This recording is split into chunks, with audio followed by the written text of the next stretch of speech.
Long before the games, the world was loud, full of people shouting over each other, demanding more, giving less. Then came the quiet year.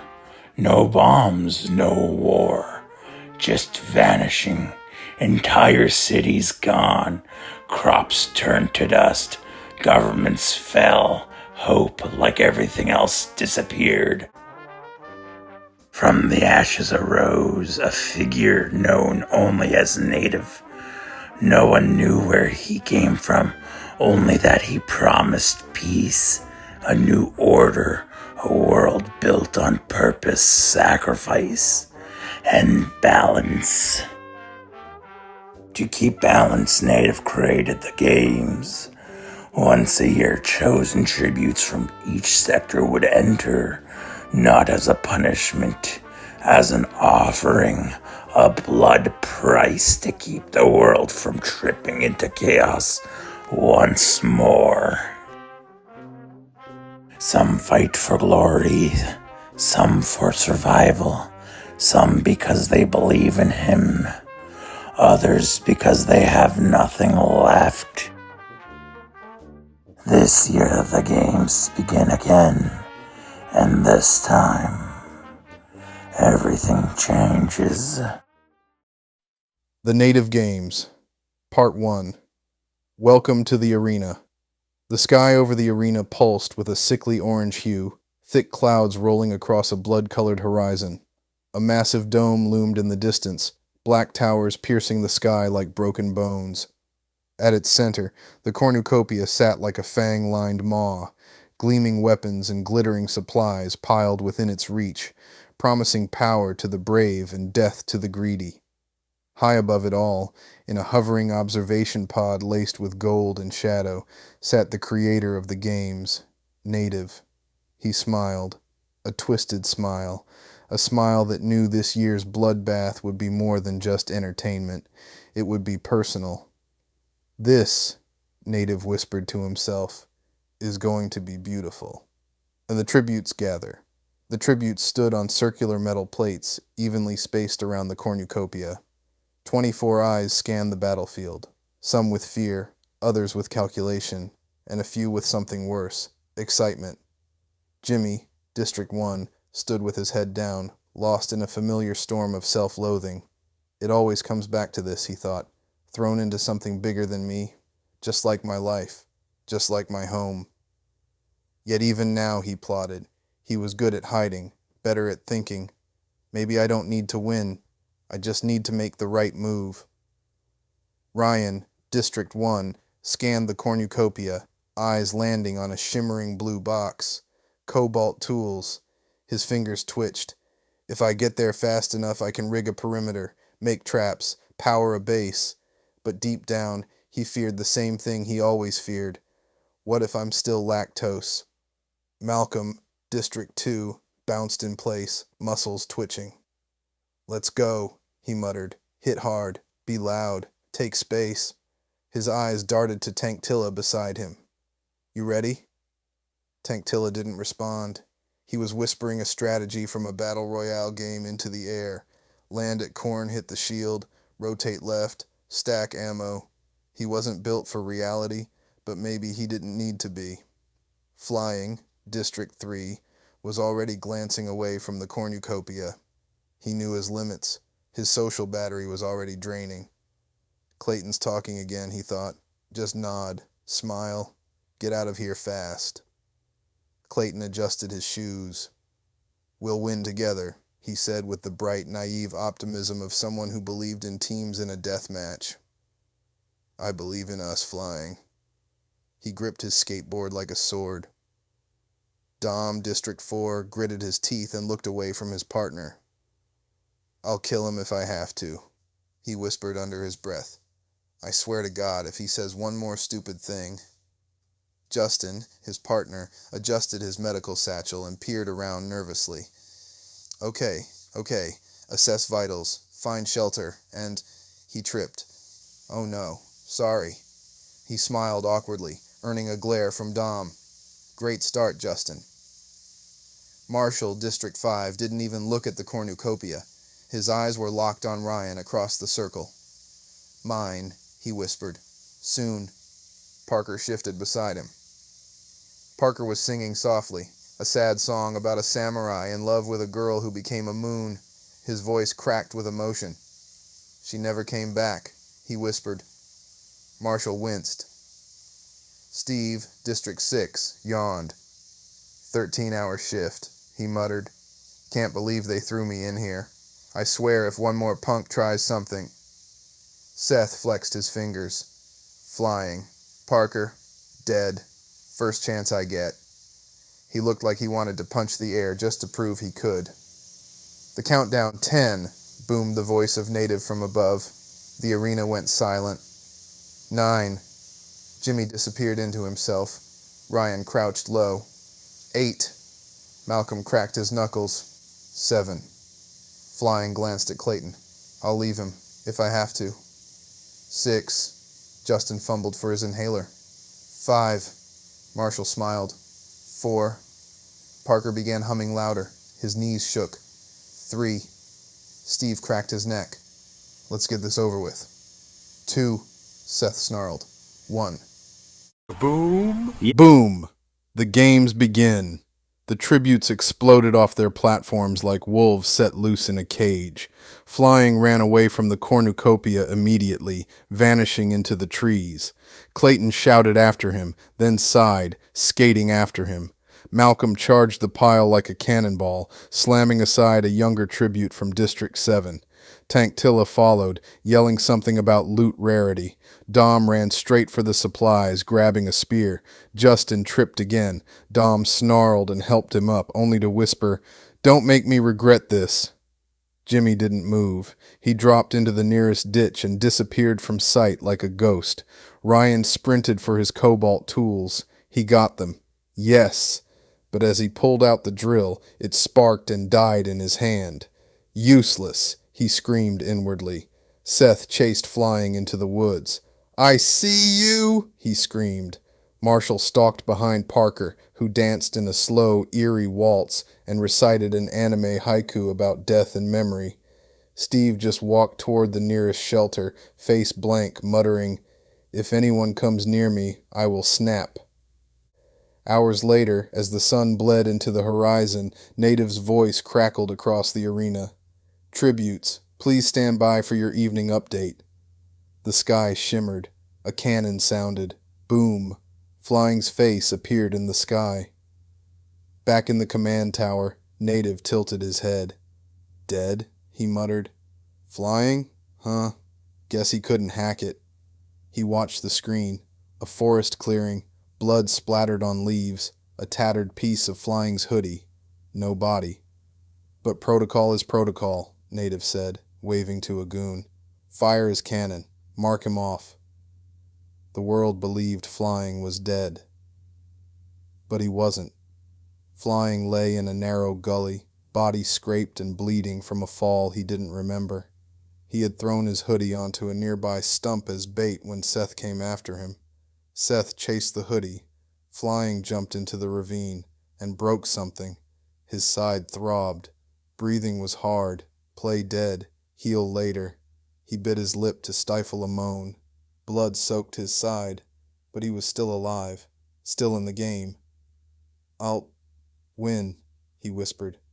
"I'll come back, even if no one knows I'm here." Parker hears the boom. Elsewhere in the arena, Parker's head snapped up as the cannon echoed. Flying's face appeared. "No," he whimpered. "No!" He dropped to his knees and screamed, a guttural, wet cry that echoed through the woods. He pounded the ground, sobbing. "I was going to write a song, a poem. Why did they take him?" Marshall rolled his eyes.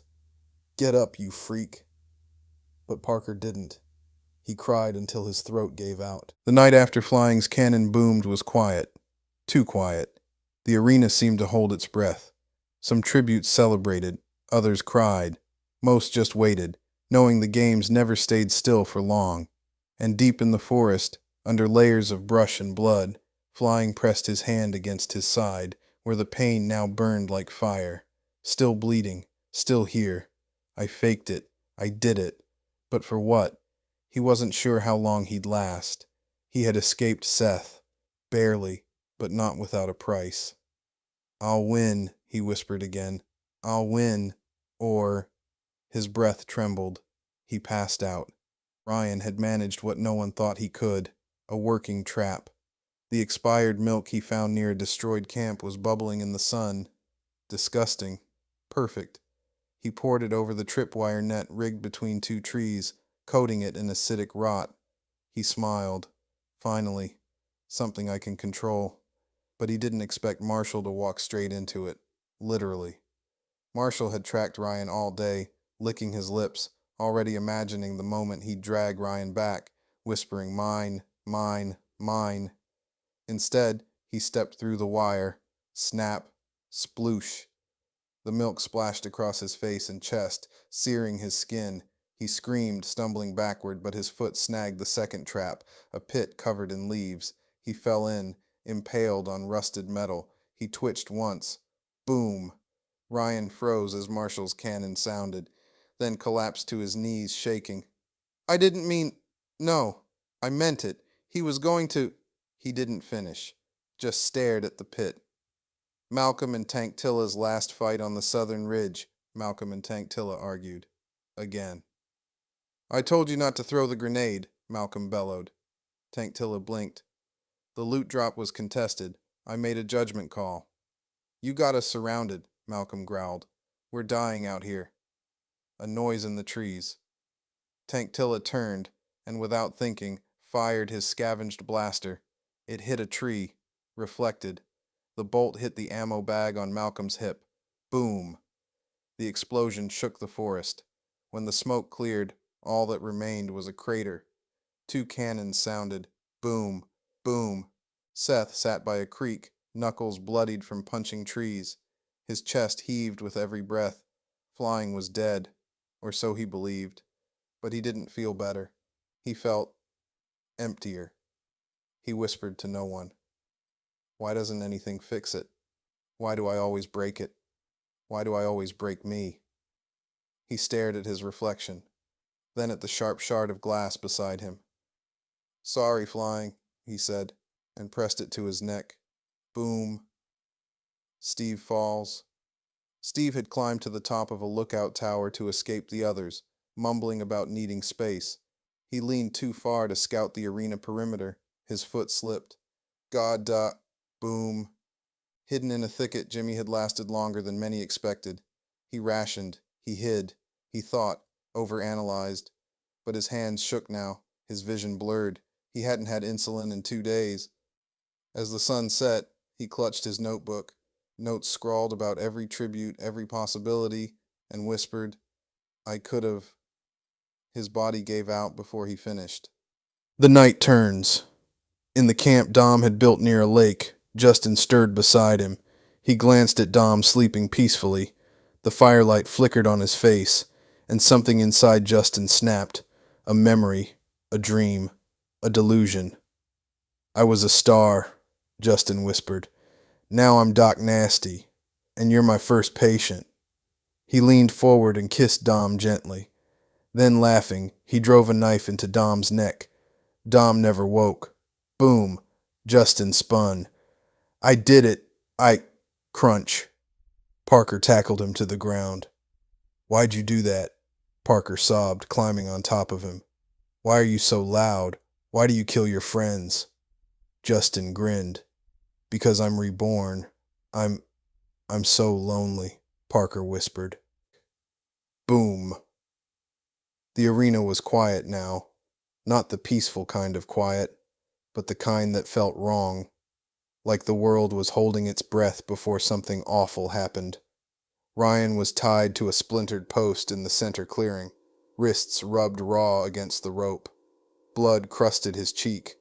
His body was battered, mouth slack from exhaustion. The trap he had built, the one that had taken Marshall's life with a flood of boiling expired milk, had drained him. Now he was here, barely alive. Across from him, Parker moved like a spider, slow, twitching, humming a haunting song under his breath. His eyes shimmered with a mixture of tears and obsession. "You've grown so big," Parker whispered, cupping Ryan's face with hands too soft, too smooth, too cold. Ryan flinched but couldn't pull away. "I remember when you were so small." Parker's fingers quivered, anticipation fluttering through him like electricity. So quiet, so scared, so beautiful. He dragged his hand down Ryan's jawline, trembling as he moved to Ryan's stomach, fingers reaching under the filthy, sweat-soaked shirt. Just before Parker's palm could touch the pale skin beneath, a sickening crack echoed through the arena. Parker's head snapped forward. Clayton stood behind him, blood on his face, breath heaving. The broken remains of his skateboard clattered beside Parker's collapsed body. Clayton stared down, his fists shaking. "You don't touch him," he growled. Parker didn't move again. His cannon never fired. Elsewhere, beneath a waterfall of shimmering purple mist, Justin stood alone, sobbing beneath the cascading water, shaking uncontrollably. "He was my star," he wept. "I was Doc Nasty. I was born to heal, not to kill." He crumpled to his knees, his laughter and crying blending together into madness. Back in the arena, Clayton turned to Ryan. "We did it," he whispered. "Just us now. We won." Ryan stirred. His lip trembled. You don't get it." As Clayton reached down to help him up, his foot clipped a nearby stack of gear, and from the top, a single tool slid free. Cobalt. It dropped like fate itself. Crack. The tool struck Ryan in the skull. His eyes rolled back. His cannon fired before Clayton could even scream. "No!" Clayton whispered, falling to his knees beside him. "No! No! No!" That's when he heard footsteps, a limp, flying, bloodied, pale, shaking, still alive, still dying. He stepped out from the trees, knife in hand, holding his side, breathing ragged. "You forgot about me," Flying said, voice soft. "You could have run. We could have won. Together." Clayton turned, eyes wide. "Flying?" The blade slid between his ribs before Clayton could respond. Both collapsed, tangled in grief, in confusion, in fading warmth. Flying coughed blood. "We were the same district," he whispered. "Could have both." He never finished. Their cannons fired together. High above the arena, natives stood frozen. No winners. Not one. "No," he whispered. "No." He slammed his fist into the console. Sparks flew. Monitors blinked out one by one. He screamed, a shrieking, guttural wail that echoed through his golden chamber like the death of a god. "This wasn't how it was supposed to end," he cried. "Someone was supposed to win." He tore the crown from his own head, flung it into the void. Below him, the arena lights dimmed. The world went silent. The first native games ended in blood, in madness, and in nothing. No victory, no redemption, just echoes, and a quiet, broken world